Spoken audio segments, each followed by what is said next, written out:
Bharatiya Janata party Bhajpa के नए राष्ट्रीय अध्यक्ष के नाम पर इस बार जितनी देर हो रही है उतनी शायद पार्टी के इतिहास में पहली कभी नहीं हुई।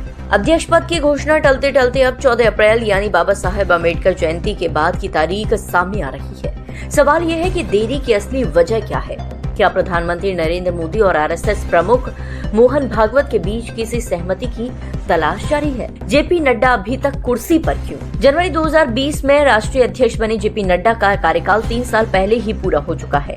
इसके बाद उनका कार्यकाल 2023 तक, फिर 2024 लोकसभा चुनाव और अब दिल्ली विधानसभा चुनाव तक बढ़ाया गया।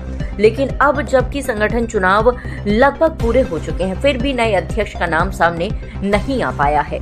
अटका है मामला संघ की मंजूरी पर।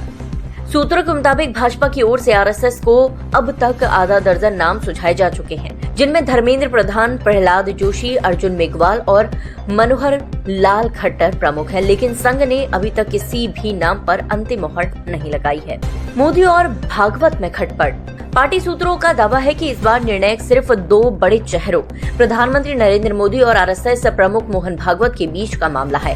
हालांकि पहली बार मोदी ने भागवत को जेपी नड्डा के नाम पर मना लिया था, लेकिन इस बार मामला कुछ और है। कयास लगाए जा रहे हैं कि संघ प्रधानमंत्री से भविष्य की भूमिका को लेकर कुछ स्पष्टता चाहता है, खासकर 75 वर्ष की उम्र के बाद के संभावित रिटायरमेंट प्लान को लेकर।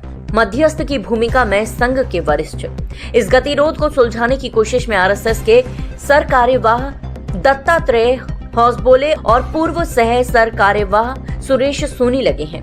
उम्मीद है कि इसी सप्ताह बड़ा फैसला हो जाए और 14 अप्रैल के बाद नया अध्यक्ष पार्टी को मिल जाएगा। अगला अध्यक्ष कौन? 3 संभावित चेहरे। दक्षिण भारत से चेहरा। भाजपा दक्षिण में अपने विस्तार की सोच रही है। ऐसे में प्रहलाद जोशी या किशन रेड्डी जैसे नाम सामने हैं। दूसरा, दलित चेहरा। लोकसभा चुनाव में दलित वोटों में आई कमजोरी की भरपाई के लिए अर्जुन मेघवाल को अध्यक्ष बनाए जाने की चर्चा है। तीसरा, महिला चेहरा। महिला आरक्षण कानून के बाद भाजपा महिला नेतृत्व को तरजीह दे सकती है। वांथी श्रीनिवासन का नाम सबसे प्रबल है।